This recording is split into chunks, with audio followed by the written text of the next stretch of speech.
పంజరంలో చిలక. జీవుడు బ్రహ్మేనని, బ్రహ్మ కంటే వేరు కాదని ఆదిశంకరులు చెప్పారు.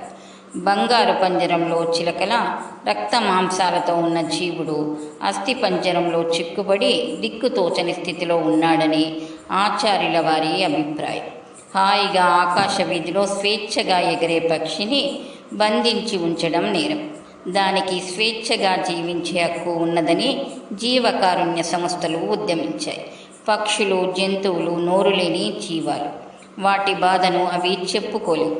తెలివైన మనిషికి వాటిని సంరక్షించి ప్రకృతిని, పర్యావరణాన్ని కాపాడవలసిన బాధ్యత ఉన్నది.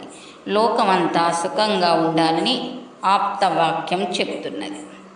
ఉత్తమ జీవి అయిన మనిషి మిగతా జీవరాశుల బాగోగులు చూడాలి.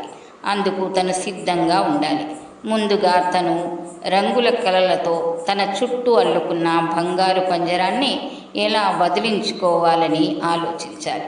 దేహమే దేవాలయం, జీవుడే దేవుడు అన్న వాక్యాన్ని సరిగ్గా అర్థం చేసుకోకపోవడం వల్ల విపరీత భావనలకు అవకాశం కలుగుతున్నది. జీవుడు నేరక చిలుక పంజరంలో చిక్కుబడిన చందాన ఈ శరీరం తనది అనుకోవడం వల్లే అన్ని అనర్థాలకు తెరలేస్తున్నది. నేను దేహాన్ని కాను, ఈ దేహం నాది కాదు అన్న ఎరుక కలిగినప్పుడే జీవుడు బ్రహ్మ అవుతాడు.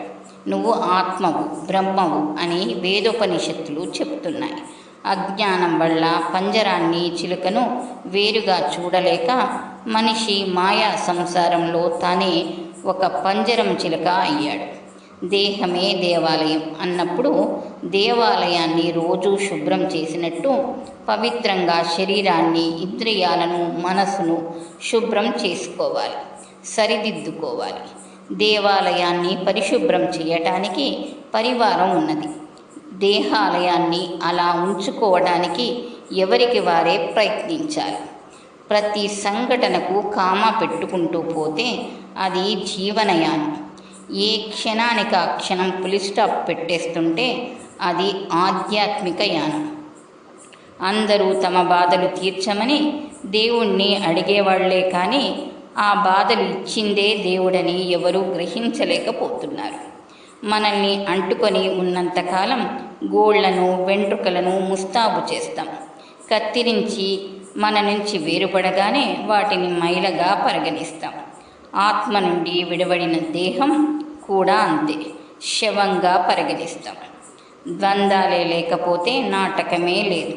మంచి చెడులు, పాపపుణ్యాలు, సుఖ దుఃఖాలు, మానావమానాలు, జరామరణాలు, ద్వంద్వాలన్నీ ఉంటాయి. అవి చిరంజీవులు. పీచు మిఠాయి చూడటానికి పెద్దదిలా కనిపిస్తుంది. అదిమి చూస్తే చిన్నది అయిపోతుంది. ఈ జీవితము అంతే.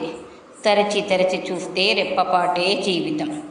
మన మనసు మనకు ఆలోచనను, విచక్షణను, కోరికలను, అవగాహనను, విమర్శనాత్మక దృష్టిని, న్యాయ నిర్ణయాలను తీసుకునే శక్తిని ఎన్నిటినో ఇచ్చింది.